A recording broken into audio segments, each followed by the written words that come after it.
Welcome to Mystery Date. This show was created first and foremost for entertainment purposes. While we do our best to research our topics, nothing discussed on this show should be taken as absolute fact. Opinions, theories, and interpretations are just that. Listener judgment is encouraged. For 28 days, the Lutz family lived inside a house that, according to them, didn't want them there.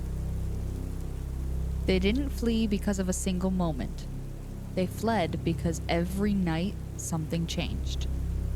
A father waking at 3:15 a.m. without an alarm, rooms that refused to stay warm, a presence that felt like a ghost and more like something watching, waiting. When they finally ran, they left everything behind, and within weeks, paranormal investigators would step inside and claim the house was infested with something ancient, something inhuman. But here's the problem. Other investigators said nothing happened. Later homeowners said nothing happened. And the man who helped turn the story into a best-selling book would later claim the whole thing was exaggerated, or worse, invented. So tonight, we're reopening the most famous haunted house in America. The experiences, the investigation, the accusations. Because whether Amityville was a genuine haunting, a perfect storm of fear and suggestion, or one of the greatest paranormal hoaxes of all time, the house at 112 Ocean Avenue still hasn't stopped arguing with us. Welcome back to Amityville. I'm Christian. I'm Kate. Welcome to Mystery Date.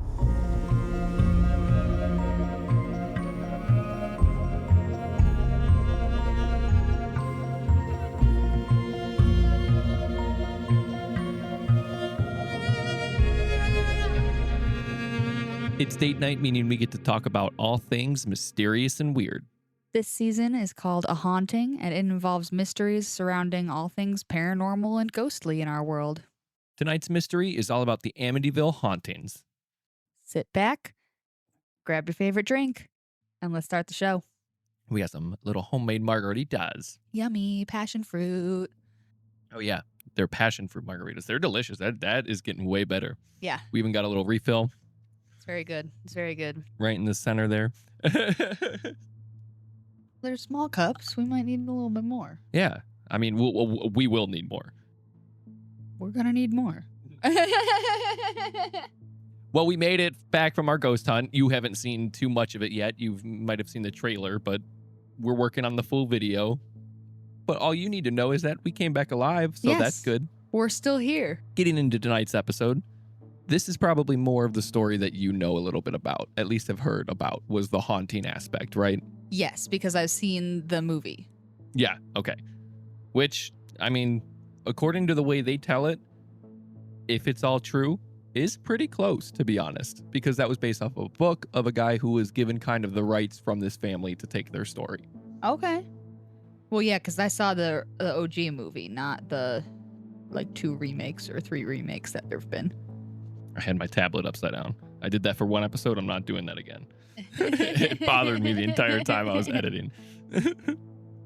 Well, we'll get into it then. Like I said, this is part 2, so this is continuing our Amityville coverage. Like I said, this is part 2, so this is continuing our Amityville coverage. The first one we did was all about the DeFeo murders. Now we're going to be talking about the Lutz family and the hauntings that they are said to have experienced. When George and Kathleen Lutz purchased 112 Ocean Avenue in December of 1975, they were not choosing infamy. They were newly married, blending a family and looking for stability. The house was large, picturesque, and affordable in a way that felt almost too good to be true. A murder happened there. Yeah, I was just getting into that. The reason for that price reduction was no secret. Just over a year earlier, 6 members of the DeFeo family had been murdered inside that home. That was our question, I think, last week, or last episode for Yeah. Date Night Debrief was, would you buy a home where there was a murder in it? Would you buy it 1 year after? I mean, I don't know, maybe. If I was in a position where I needed to buy a house and that one fit my budget and it was like, hey, there's nothing, structurally wrong with the house. It's a good house and we need that, Maybe, yeah. Yeah, no, I mean, I still stand by it, especially a year later. Maybe if I was like the neighbor, I would Right, or if invest you in the had known property, the or if I knew the family. family. Yeah, like obviously there are circumstances where I think that they would make the decision different or make it at least much more difficult. But like if it's just us, I don't know anyone there. I've never lived anywhere near there. Like I'm like, dude, this house gets a fresh start with me because I don't know anything about this place or these people. So I mean, maybe it'd be different if we had kids, because I wouldn't want the kids though to go to school and all their like And then friends their and everyone to peer- be yeah. like, "Hey, do you know what happened at your house? You live in the murder house." yeah, bullies are a problem. Yeah. So I mean, that would be kind of unfortunate. But Yeah. again, if the price is right.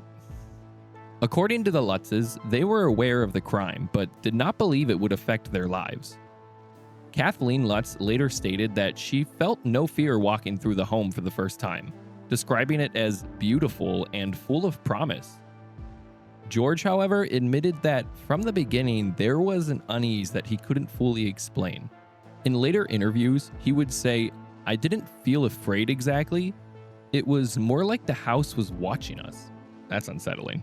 That is unsettling, and I've had that feeling where you're like, someone's watching us right now. Like No spoilers, but kind of when we were in the seminary, like I kept saying, I'm like, even though whatever isn't happening, I feel like this whole time something knows we're here, whether it's just the energy of the building or Yeah. the spirits. Like you can feel that thing or whatever it is knows that you're there. It can sense your presence. Yeah, there was a handful of times that night where we literally turned around like, what? There's someone behind me, isn't there? And there's not, because it just felt very strong in the moment. Shortly after moving in, the family had the house blessed by a priest. Accounts differ on what occurred during the blessing, but the Lutzes claimed that the priest heard a male voice demanding that he leave the house. The priest later declined to publicly confirm the story, though he did acknowledge advising the family not to use one of the upstairs rooms. Oh my God, what? All right, yeah, that changes things. If I I was would- going to buy a house and before during one of the showings or as we're doing paperwork or whatever, a priest comes and he's like, yeah, they want me to leave. I should go, but I wouldn't use that one room up there if I were you. I'd just avoid that. House is great. Everything's great. Yeah, for sure. Buy it. But that one room upstairs, Be weary. I swear I saw like a devil woman or something in there. I don't know. There was a really scary voice telling me I needed to get out. Get out.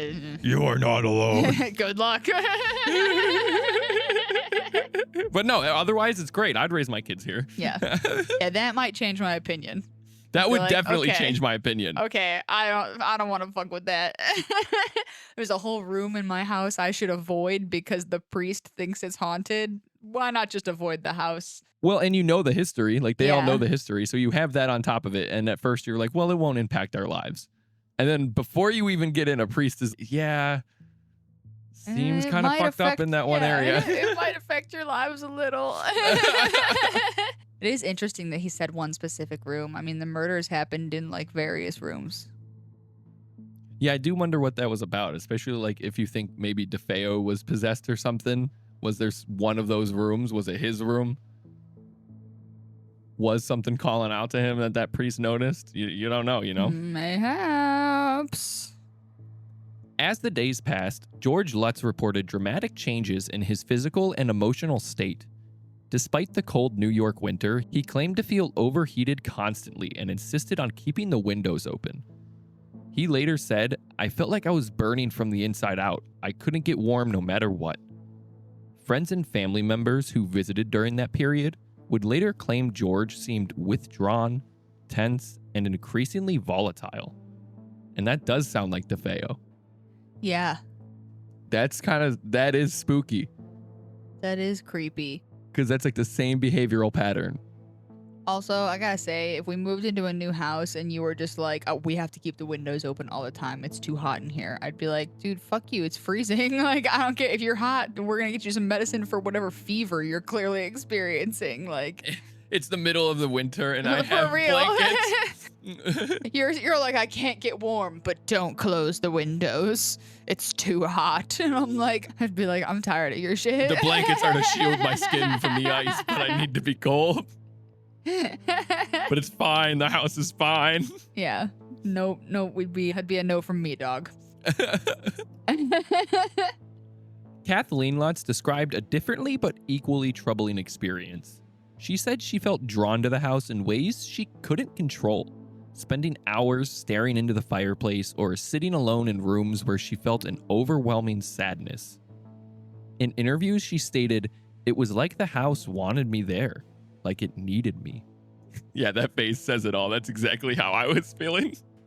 For our audio listeners, Kate is giving very I don't like disapproving. that. Yeah. Oh, hey, I don't like that. Yeah, you got to get out of this house. Yeah, from the moment you see it, you're like hypnotized by it.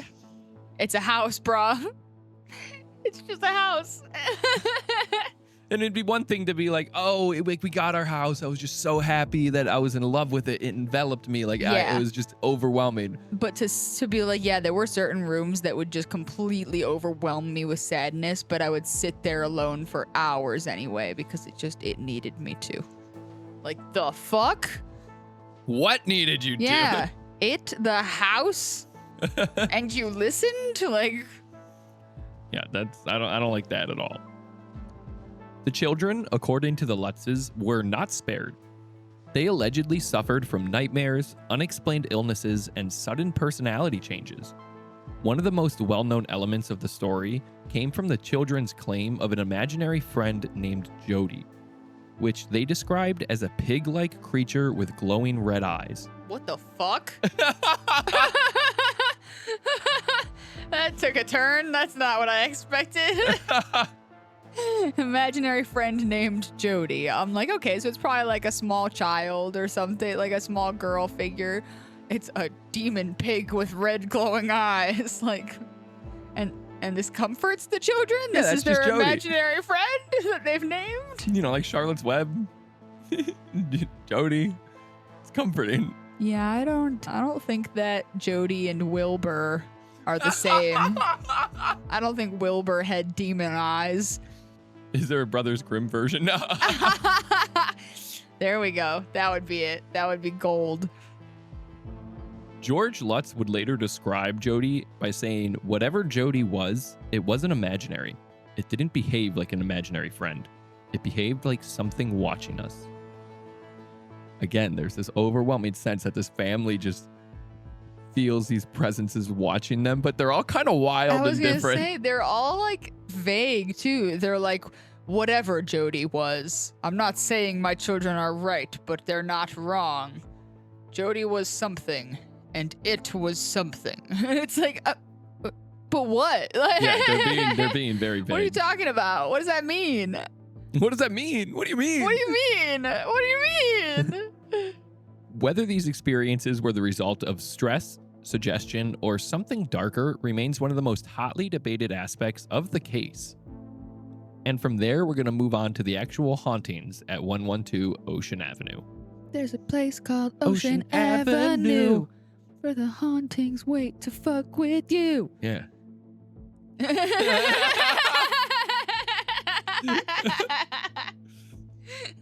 Yeah. So the Lutz family moved into 112 Ocean Avenue on December 18th, 1975. So it was the dead of winter. Yeah. It's in New York. It had to have been cold as fuck. I said it was the New York winter. This man is like, we need to keep the windows open. According to George and Kathleen, the first few days were quiet, though not comfortable. Almost immediately, like we said, George began waking in the middle of the night without explanation. Within days, he noticed a pattern. Every night, his eyes opened at 3:15 a.m. Yikes. The witching hour. Yikes. He later said it wasn't random, it was exact, like a switch was being flipped. Cold spots were among the earliest physical disturbances found in the house. Certain rooms remained freezing despite the heat being turned up. The sewing room and one of the upstairs bedrooms were pretty much the hot spot for this. Kathleen later described these spaces as feeling emotionally wrong, not just physically cold, but stating, you could feel it before you stepped inside.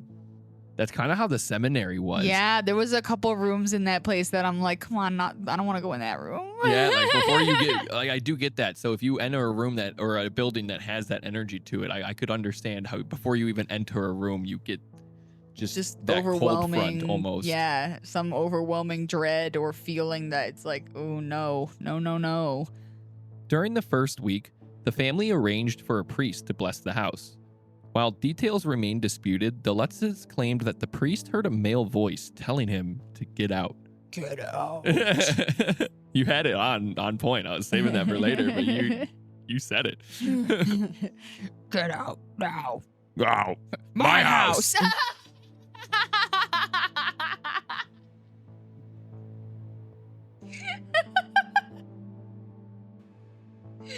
That was really good.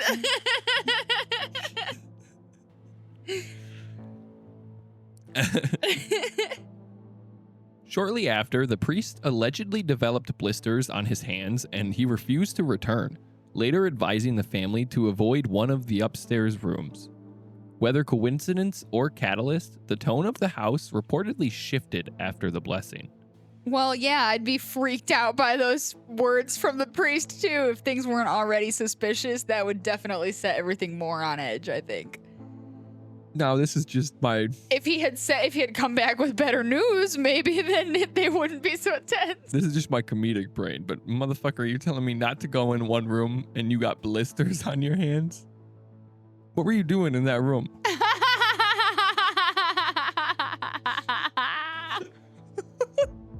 He comes downstairs, sweaty as fuck. Looking scared. He's like, I need to go because I heard a male voice telling me to go. Don't go in that room, by the way. Like, maybe ever. They open the door shortly after he leaves. Oh my God. Oh boy. It's so wrong. As the second week began, disturbances intensified. The family reported hearing unexplained sounds at night, including footsteps pacing above them and doors slamming shut. Nope. Yeah, dude, the second I start, again, all of this stuff like compiling, by the second week, I'm already like talking to the bank. I'd already, being like, hey, how do I reverse this? How do I get out of this sale? And I'm already staying at my mom's. Yeah. Like, this is not it. No way am I staying in a house where doors are slamming themselves in the middle of the night and I hear footsteps above me when I live on the second floor. And my mood is changing and a priest left because he might have done something unsavory in my upstairs bedroom.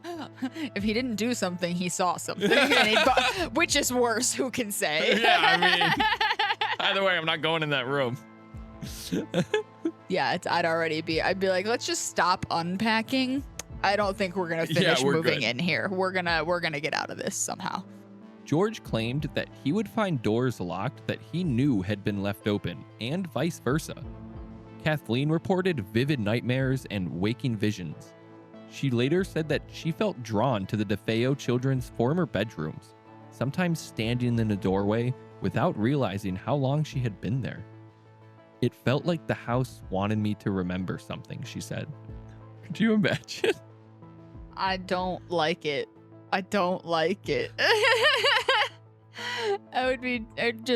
I would spiral so fast if this was happening to me. Oh, get ready for this. Around this time, the children allegedly began talking with an imaginary friend named Jodi. They described Jodi as a pig-like creature with glowing red eyes. George claimed to have seen red eyes staring at him from the darkness outside a window, though skeptics have suggested the shape of a nearby boathouse or reflections could have explained this. Yeah. But also, I mean, you never know, man. He might be seeing Jodi just staring out. Why is this pig orchestrating the downfall of the families that have this house? Why is it named Jodi? I feel like that's an innocent sounding name. Well, what do they say? For a demon pig. What do they say about the devil? They did about his disguise or whatever? Yeah, something. Like I don't know. Yeah, we don't know. I don't know, man. There's probably plenty of quotes out there about how the devil masks himself well. Yes, that's what we're getting at. George's physical condition also reportedly worsened. A wolf in sheep's clothing. Sorry, that's the phrase. I don't think that's the exact phrase I was thinking about, but yes, that is a good phrase for that. The one I was thinking of uses the word devil, but George got worse. Despite freezing temperatures outside, he claimed he felt overheated and began chopping wood obsessively, sometimes for hours at a time. Well, that's why you're overheated. You won't stop working out. I couldn't stop moving, he later said. If I stopped, the thoughts got louder. All right, I feel that though. My homeboy George is going through some shit. Like, I get it. You need to keep moving. As soon as it's sitting down is the enemy. My friends with ADHD, they know sitting down is definitely the enemy. You got to keep going. You got to have 80 projects. Like, there's always something. Yeah, otherwise it slips up. As soon as you stop moving, things very quickly start to get worse. You kill your family. By the third week, the haunting was no longer subtle. Kathleen claimed objects moved on their own, including furniture rearranging itself overnight. Yikes. Oh my God, get out. Like, how are you still here talking about it? Crucifixes were reportedly found turned upside down, though no photographs exist to confirm this. The infamous reports of black gelatinous slime emerged during this period. According to the Lutzes, the substance appeared on walls and ceilings, especially in stairwells and bedrooms. What is that from SpongeBob? The walls. And the walls will ooze green slime. Oh, wait, no, they always do that. They always do that. Yeah, the hash slinging slasher. Kathleen described it as a thick, foul-smelling and appearing without any visible source. Critics would later argue that the substance could have been condensation or residue, but the family maintained that it was something else entirely. Maybe this house is infested with like black mold or like decaying lead paint or something, and they're all collectively starting to have health and psyche problems due to those chemicals. Yeah, if they all genuinely, we'll get to it and the skepticism behind this, but if they all genuinely believe this and what they're experiencing, then yeah, I do think that lead or black mold or something played a part in this. I was gonna say, the black ooze is really what starts to throw, like, so far I've been like, this is so scary, get out, it's haunted. But then the black ooze, I'm like, all right, well, that's probably like something to do with the structure of the home, and that might actually be killing you and causing these other symptoms. Yeah. George's behavior became increasingly erratic. Friends who visited later said that he seemed distant and hostile. Again, like DeFeo. Yeah, it's following a similar path. Oh my God, it went after the dad, it's going after the kid. George claimed that he began hearing voices urging him to harm his family. And in later interviews, he stated that it wasn't a suggestion, it was a command. The parallels to the DeFeo murders weighed heavily on him, and he began to fear history was repeating itself. Yeah, that's exactly what DeFeo said. Yeah. Ooh, and we all were like, he's obviously just making it up. But like now this other random kid is like, a voice is saying these things to me. I don't want to hear these things. I don't want to kill my family, but it's trying to command me to. Well, George is the dad. Oh, I thought you said he was the kid. No, because you said that the kid started experiencing the imaginary friend. Yeah, but George says that he that was him talking like of what he experienced through the kids.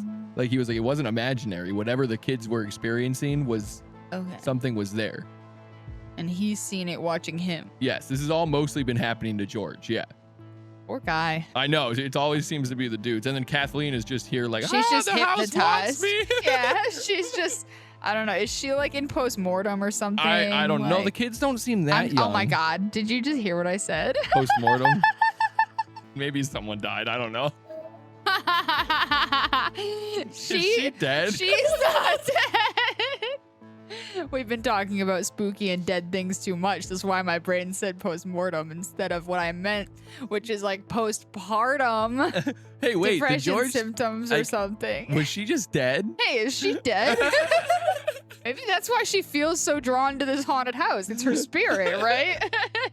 30 minutes into the episode. Is she dead? No, we've just been doing a lot of ghosty things lately. Okay. So my brain said the wrong. As soon as I said it, I'm like, that was not what I meant.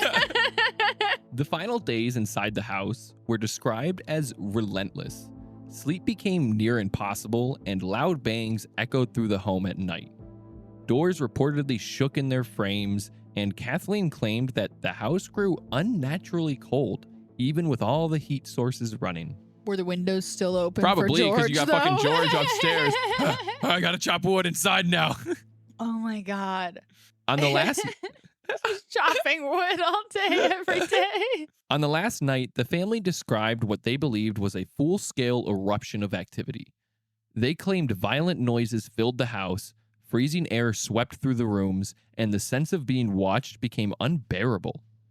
George later said, "That was the first night I truly believed we might die here." Terrified and exhausted, the Lutz family fled the house abruptly in January 1976. They left behind furniture, clothing, personal belongings. Kathleen later summarized their escape with a line that would become synonymous with the case. "We didn't move out. We ran." Yeah, and good thing, too. I will say, what I remember from this movie, long story short, I saw it during my first marathon of horror movies. I didn't see a lot of horror movies growing up. In college, my friends were like, that's it, 24 hours, let's go, horror fest. And this was one of the first few we watched that night. Or it was one of the last few we watched that night, I meant.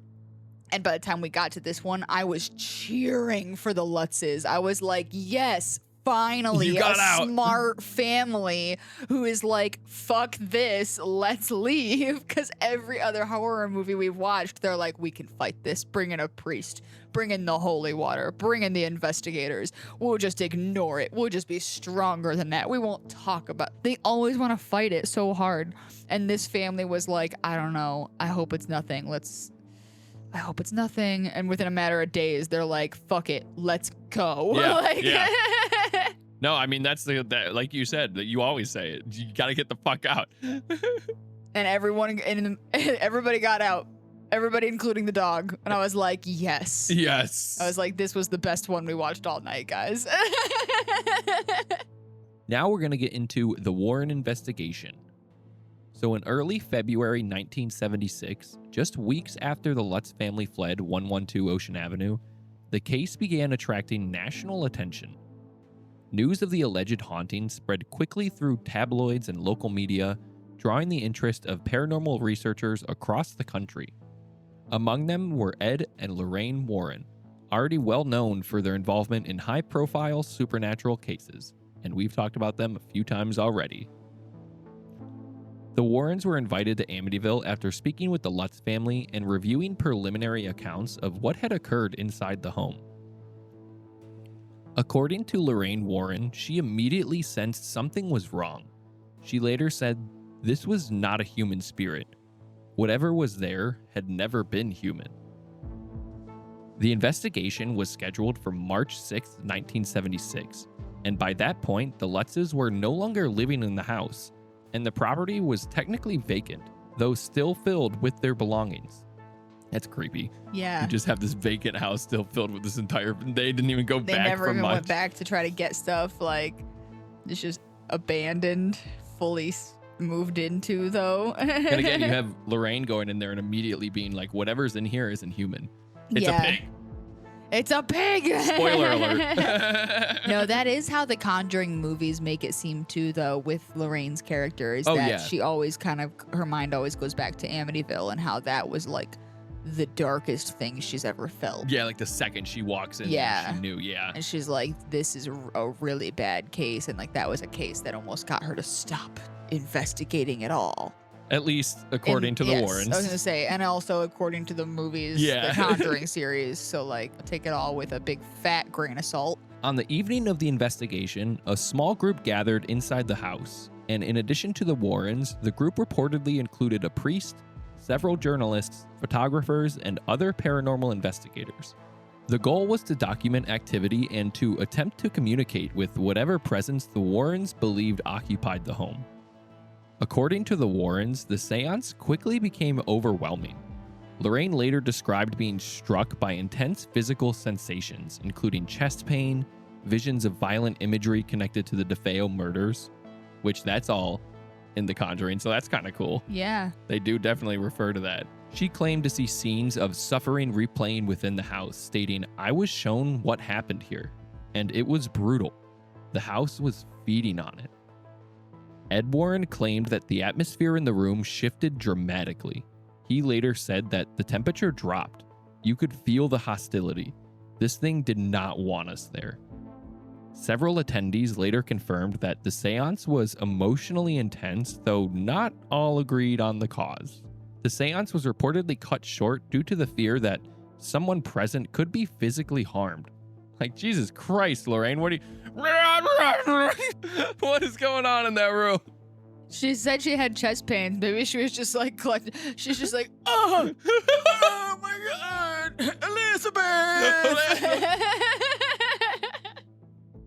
And they're all like, yeah, we should probably all get out I here. think we should stop this. We should probably chill out, guys. Just imagining her like violently flailing around. Just like punching one of the people. Oh, I'm a ghost. Oh, you can't be mad at me. I am inhuman. So this one's pretty freaky, and I think you'll enjoy this. One of the most enduring artifacts of the Warren investigation came from photographs taken that night. A motion-triggered camera captured an image showing what appeared to be a young boy peering out from one of the upstairs doorways. The image would later be circulated widely as potential evidence of paranormal activity. Holy crap! Oh, that's definitely like a little boy. That's not like other photos we've seen where like, okay, that's probably like her reflection though, or like that's clearly just a shadow. No, this is a boy. You can see his flannel shirt through the railing.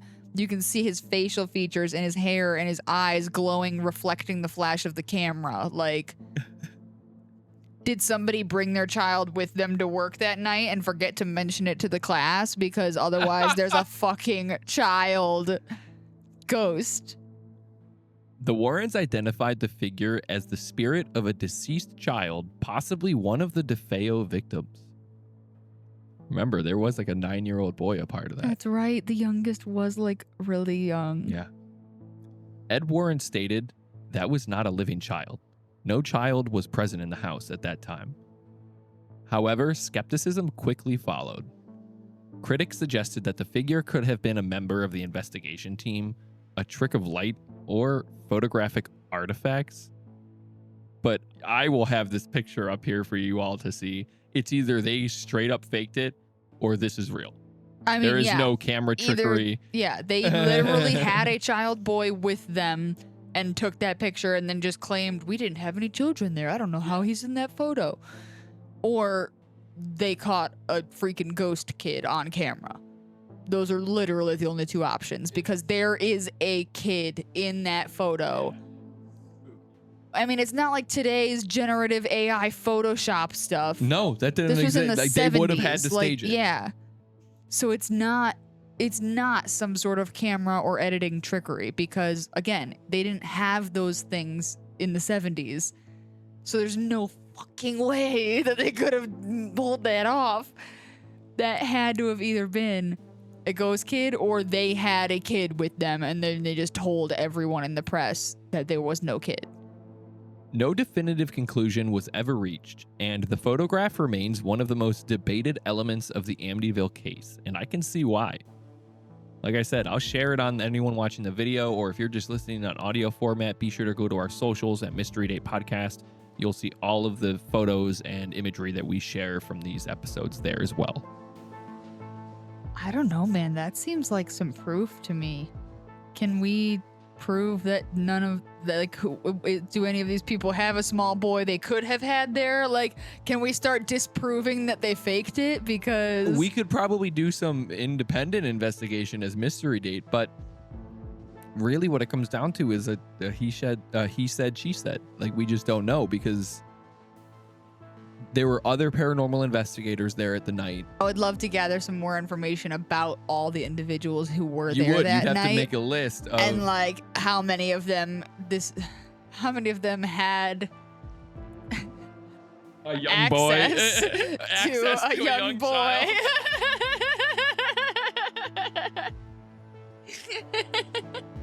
It doesn't have to be their son. It could have been their nephew or something, you know? Like which one of these people could have brought a young boy? Well, I mean, if you put it in that way, anyone could have gotten a young boy.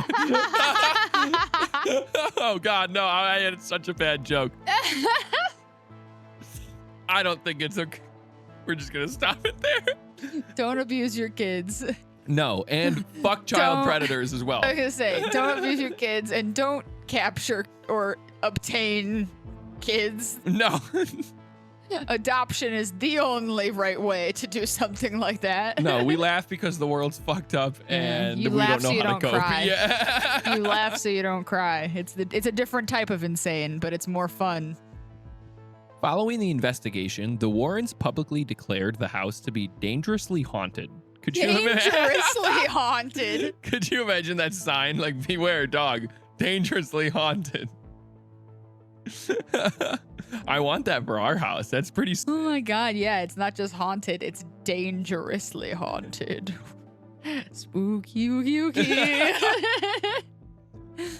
Especially coming from people like the Warrens, because whether you believe them or not, it's like, dude, they take this serious. They're labeling it as the scariest haunted house they've yet been to. And that fucking picture, bro.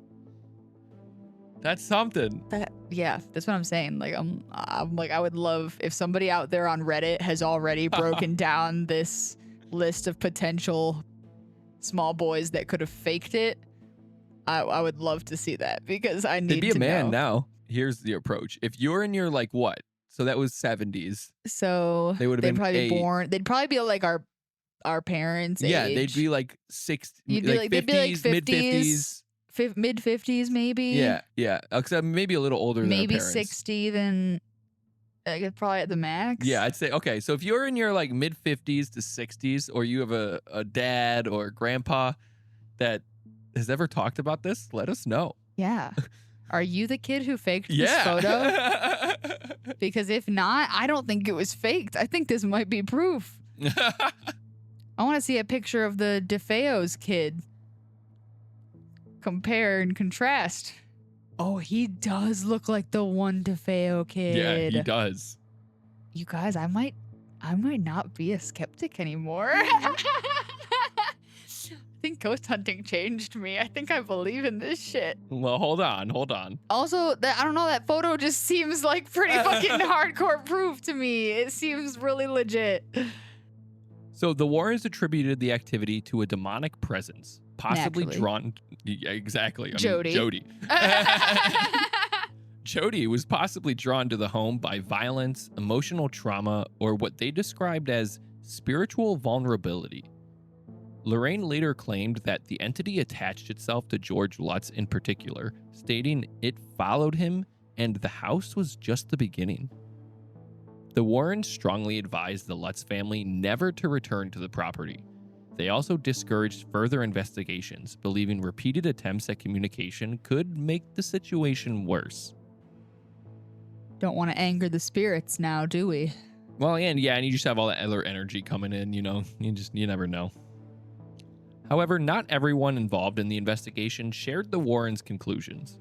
Some attendees later stated that events during the séance were exaggerated after the fact. Others claimed nothing overtly supernatural occurred at all. These conflicting recollections would become a cornerstone of the hoax debate that followed. Despite the controversy, the Warrens stood firmly in their assessment. Ed Warren later summarized their position bluntly. People can argue about the details, but what happened there was real. Evil was real. Evil was real. Every villain is Lemons. That is real. Evil. So now we're going to get into the skepticism, the hoax claims, and some of the cracks that appear in this story. I do want to say right off the bat that I am still a skeptic on a lot of parts. You're like I'm going to reel that back. As soon as you said the seance was exaggerated, I thought to myself, well, yeah, duh, it's a seance. I told you. And she's over there flailing around. I was like, I'm picturing our high school play, Blithe Spirit, And Madame Arcady's the character Madame Arcady doing the seance and just being, we took that show wildly. So like our girl was just playing that character up as ridiculously as possible, and that's what I picture now. That's kind of what it was, I'm assuming. Yeah, especially you said Lorraine was like freaking out and apparently like seizing or having palpitations or something. Someone was gonna get physically hurt. That's all I'm saying. This definitely sounds like a theatrical plays seance. Like, I'm just saying. But the photograph, you can't dispute. Almost as soon as the Amityville horror entered the public eye, skepticism followed close behind. While the Lutz family's story captured the imagination of millions, investigators, journalists, and former associates began pointing out inconsistencies that would ultimately reshape how the case was viewed. Every time. It always comes at the end. It's like, wow, this is so true. Oh, wait. Oh. One of the earliest sources of doubt came from the speed. I'm still laughing about the time you said helm instead of home. Yeah. There was hauntings at the helm. At the helm. One of the earliest sources of doubt came from the speed with which the story moved from private experience to commercial phenomenon. Within a year of fleeing the house, the Lutzes had entered discussions with author Jay Anson, resulting in the 1977 bestseller, The Amityville Horror. So let me get that timeline right for you guys. This all started that's all on 1975. Quickly. I was just about to say, isn't the movie also from the 70s or from By like now, 82 or something? We have a book in 1977. Oh, no. Critics argued that the book blurred the line between documentation and dramatization, presenting disputed claims as fact while omitting contradictory testimony. Perhaps the most damaging skepticism emerged from the Lutz's own former attorney, William Weber. Weber, who had previously represented Ronald DeFeo Jr., later claimed that the elements of the haunting story were fabricated during conversations with George Lutz. In interviews, Weber alleged that the two discussed creating a narrative that could be sold as a book and film. Weber famously stated, "We created this horror story over many bottles of wine." You want to say something before I continue? It looks like you got something on your mind. No. It's just one of those things, you know? It's like, oh, of course. He just wants fame. He's always just wanted fame. He said, perfect, we'll move into this murder house and I'll use it as my opportunity to get in with the publishers and with Hollywood. And when he discovered living in murder house wasn't enough, he was like, a haunting. That'll do it. The breadcrumbs are there, man. Pisses me off. They had me. That picture, though, I don't understand. That picture, though. Who was that boy? He looked like the DeFeo kid. George Lutz strongly denied this accusation, insisting that while details may have been dramatized for the book, the experiences themselves were real. He later said, "We never said everything was exactly as written, but we never said it didn't happen." This distinction would become a reoccurring defense, shifting the debate from outright fabrication to exaggeration. Well, I'm sorry. I was like, that was a very political thing for him to say. What a thing to say, yeah.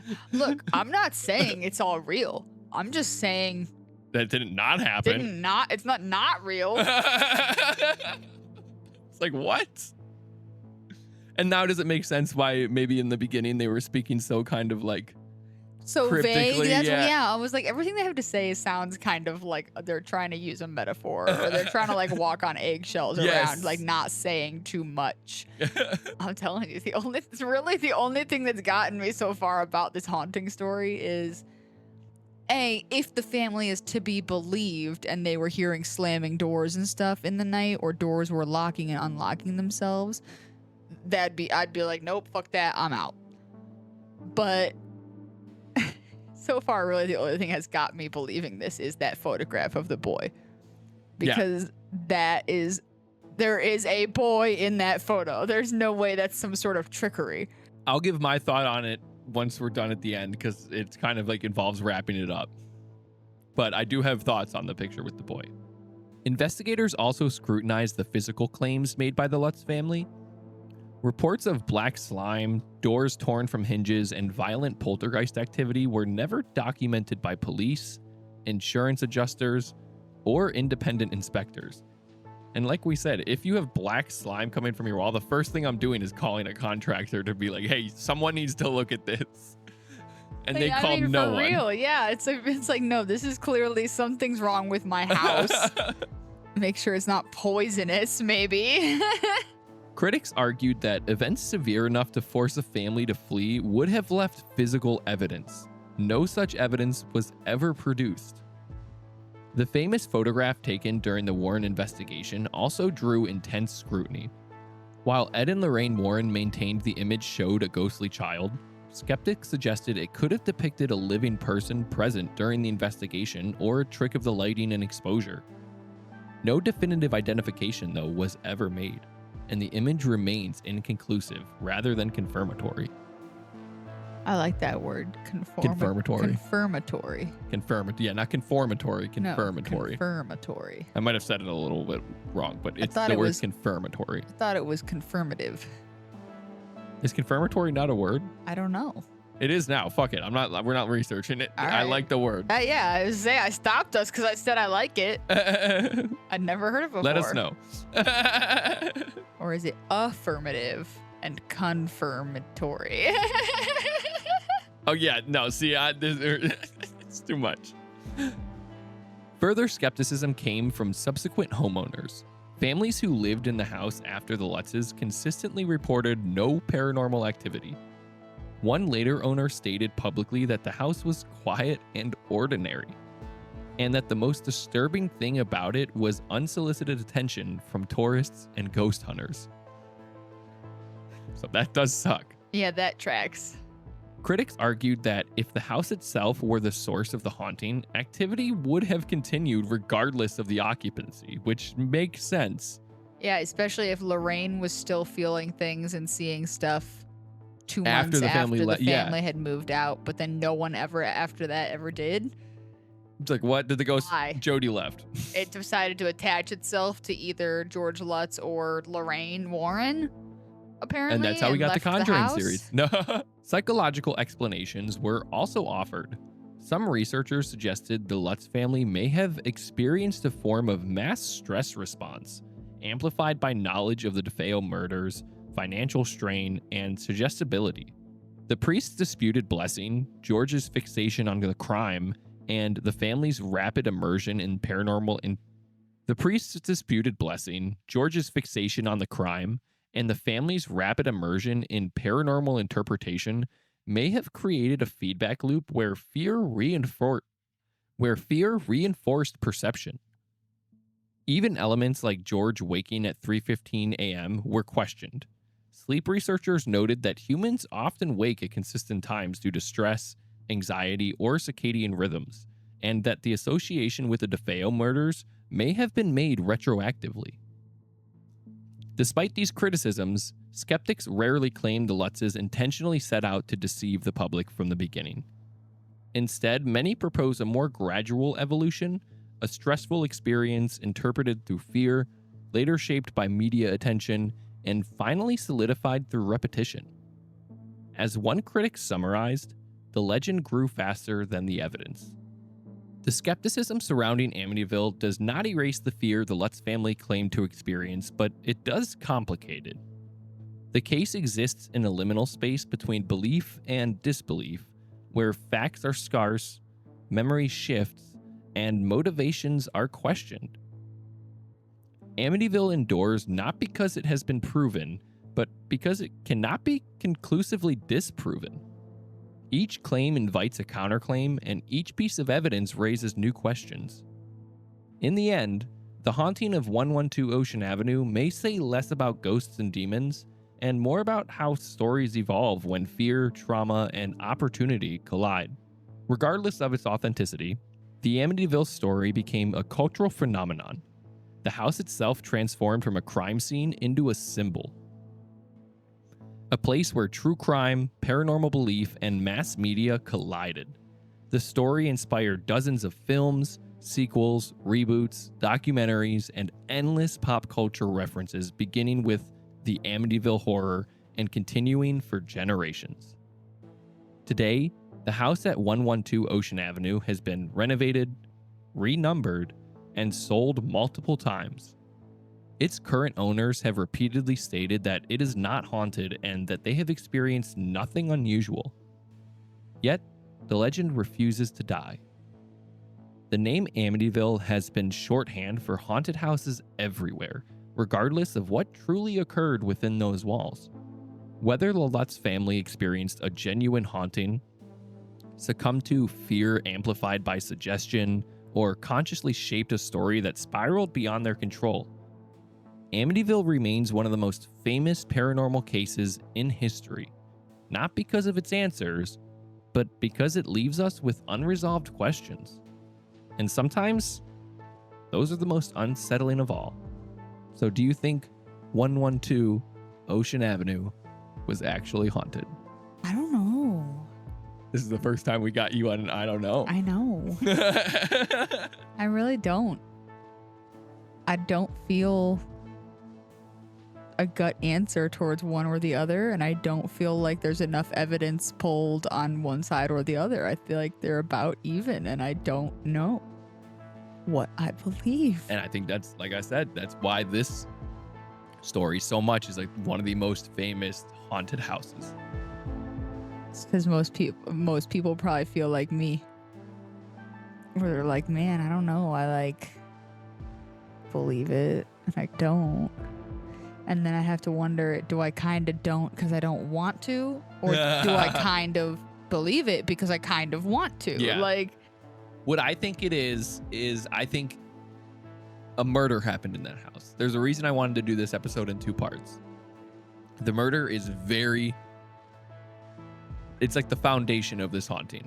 well, yeah, and it's not the murderer, it's the murderers. Yes, the Several murders. in one night. It was like a brutal serial killing of a whole family. So what I think is that there was a lot of energy in that house. The Lutzes did experience something, but I unfortunately do believe that they had some intent to make a story out of this.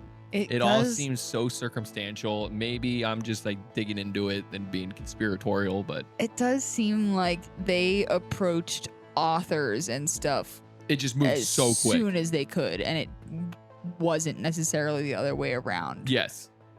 Where other people were like, oh my God, we've heard your story, we'd love to publish it. It was like, no, I'm gonna meet with an author and see how we can word this so that it's the most sellable. Hang on, now you sound like me and I write fiction, And the buddy. evidence with the lawyer is very damning. I mean, that was the dude who represented Yeah, Ronald that was DeFeo crazy. Jr. I don't understand why they had the same lawyer. Like, how on earth did that happen? And how is that not somehow like a conflict of interest? I don't think it would be. I guess, but like, I don't know. It just feels like it's too close. It's like I just represented the guy who murdered everyone in the house you're now living at that you're claiming is haunted. Like, I can't represent. I could recommend someone. Like, Money's money, baby. No, and I do think that the house did have residual energy and that the ghost photo, I kind of think that boy photo was real. And I think that probably was a residual haunting of one of the DeFeo kids. Yeah. Whether you want to believe in them full-heartedly or not, the Warrens were investigators. So they came in, regardless of what the Lutzes were doing, to do their investigation. And they happened to find something that wasn't connected to this demon entity or anything like that. They happened to find the actual residual haunting. So it's just a case of it was fake, but there was stuff there. At least that's what I believe. I feel like that's probably what I believe too, as a mixture of that. I don't think that Jodi the pig demon was real. No, I don't think any of that. I don't think that was real. I don't know how much of what the family experienced or heard was real or exaggerated. I believe it was real to a point, and that they might have even thought all of it was real. But I do think some of it was either exaggerated, hallucinated, or invented. Yeah. Part of it, I think, was totally true. I don't think Jodi the pig demon was real. No, Jodi the pig But that demon. picture of the little boy who looks exactly like the one DeFeo kid. No, I believe it. I think that picture is genuine. That is like a residual haunting feeling photo. Like I said, there are only two possible outcomes for that photo in my mind. Whether it was 100% faked, as in somebody was standing there, not light trickery or an exposure trickery. No, but it was an actual photo of an actual living person. Yeah, or that's a ghost. That is a residual haunting captured on camera. And again, whether we want to believe the Warrens or not about them feeling so uncertain or uneasy in this house, I do know what that feeling is like, especially in a place that already had a lot of negative energy, a lot of sad or traumatic history.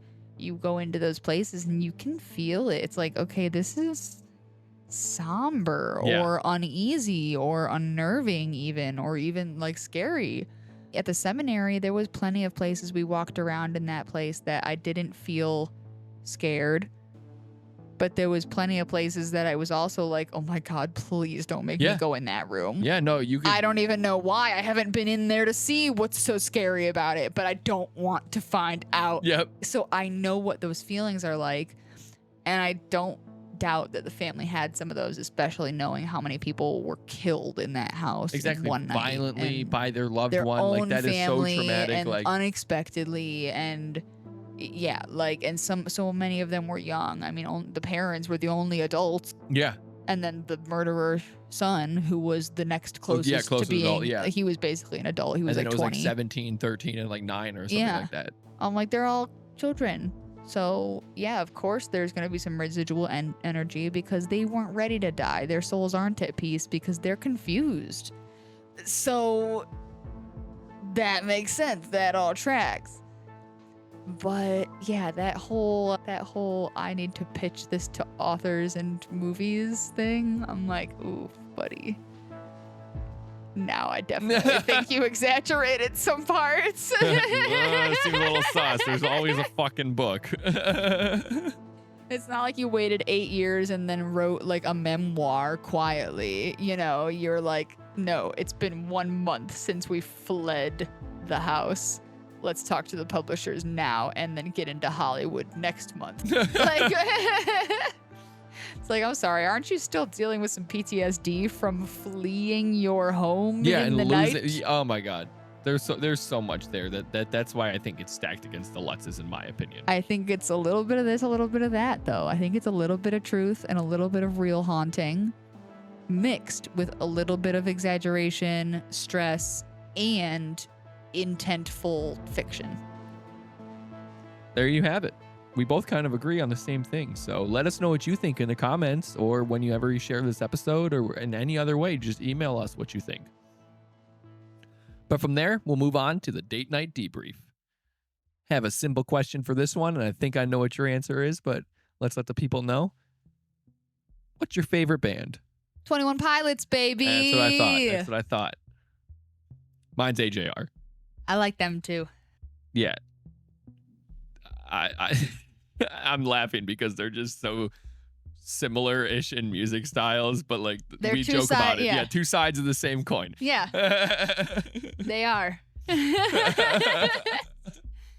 I love them. I love both of those bands, but 21 Pilots, like, I go through music choices frequently. Like every other month you could ask me who's my favorite, like what's my favorite song right now, and it's going to be different every single time you ask me. But one of the bands that's like, no, I love everything they ever put out, and I always will, and I actually know things about them as people and not just what their song titles are, that's 21 Pilots. Yeah, that's how I feel about AJR. Yeah. I don't know anything about like celebrities. I don't follow anybody on social media. I don't follow them in the news or in magazines. Like, I really don't know about anyone in Hollywood, or even not Hollywood, but just in fame. Like, I don't know about their real lives. All I know is whatever they're famous for. So I've seen that movie they're in, or I've heard that song they play. Like, I don't know anything about them. I follow Tyler Joseph and Josh Dunn. Well, Tyler Joseph and Josh Dunn, if you're listening to the podcast, give my girl a shout out. Come on. But not too much of a shout out, because she's not running away with you. They're both married. I know. And we're See, married. and I know that. See, I know that. Are the boys from AJR married? I think 2 of them are. See, he doesn't know about his favorite band the way I know about mine. Yeah, but I got one more dude I got to worry about. That's true. There's 3 of them. I only got my 2 boys. And one of them's been like in a long relationship, hasn't they? Like, I mean, yeah, they've both been with their wives for some time now. yeah, see? Well, I became a fangirl back in like 2014 or even before then, maybe. So. No, to be honest, I don't know shit. I don't know if any of the AJR people are married. I don't even know their names. I know they start with an A, a J, and an R. Aaron Joseph Ryan. Here we go. I don't Shout know out. I don't know if that's true. I'm just those. Just say yes. Even better. I don't know if that's true. Yeah. Let us know who your favorite bands are too, though, because we always like new music. Oh, yes, please. Again, leave it in the comments. We'll watch it. We'll listen to them, and we like to read all the comments, so we'll go through it. I listen to everything except modern country for the most part. Yeah. So I'm sorry. If you're going to suggest Morgan Wallen or Jelly Roll, I'm probably not going to take a listen. Yeah, that's not our vibe. But like anything else, I'll at least try it out. Do you have any free talk? I want to save most of the Madison Seminary stuff for that episode. So Yeah. Well, I mean, I guess in other news, random life update. I totaled my car. We talked about that. We did. Yeah. I'm so sad. And about how I'm still. losing my job. Yeah, we lost Alaska. Dude. Yeah, life is fun. 2026 was supposed to be our year, and then January just sucker punched us over and over again. But it's fine. We're still laughing. Exactly. And we have this to look forward to doing, and everything will be all right. Yes. Things will work out. They always have before. Why wouldn't they this time? Cut to us in 4 months. Begging for change. Yeah, I was like, if one of the mystery dates in the future is us on the streets, you know why. Today's mystery, how did we get here? How are we going to get dinner? Where did we go so wrong? Well, if that's all, thank you guys so much for joining us, and be sure to come back every other week. And be sure to come back every week for a brand new episode. We hope you enjoyed today's story and mystery and hauntings. And don't forget, you can email us or DM us episode ideas, love letters, answers to the date night debrief, or your opinions on the cases and situations we discuss on the show. We've got social media at Mystery Date Podcast everywhere. Our email is mysterydatepodcast@gmail.com. You can send us a voice message on mysterydatepodcast.com. Or you can even call the mystery hotline at 216-770-4881 and leave us a voicemail there. And we just might play it on the show. That was beautiful. Thank you. You all should pay extra for that. That's my voice message for you tonight. Please, if one of you leaves us a musical voice message, that gets played on the episode for sure. You will be my favorite fan. Yeah. And be sure to share this podcast with your friends or even your enemies. We're not going to judge, and we're not picky. We'll take all of the listeners we can get. Every little like, share, subscribe, comment, every interaction that you guys do with Mystery Date shows the algorithm that what we're putting out there people are interested in, and it gets us in the eyes of more people. And when that happens, we get a chance to grow this little family of ours, and we get more opportunities to do our investigations and more live events, hopefully in the future. So please share this with someone you know that likes ghosts or other mysteries. We got lots of content now, about 33 hours of content with a whole year of a backlog of catalog that you can go through. So, and more to keep on coming. Exactly. This journey is just getting started. So if you want to hop on now, we appreciate it. That's what she said. That's all. So be safe and have a great rest of your day or night. And remember, every good mystery deserves a date. Bye.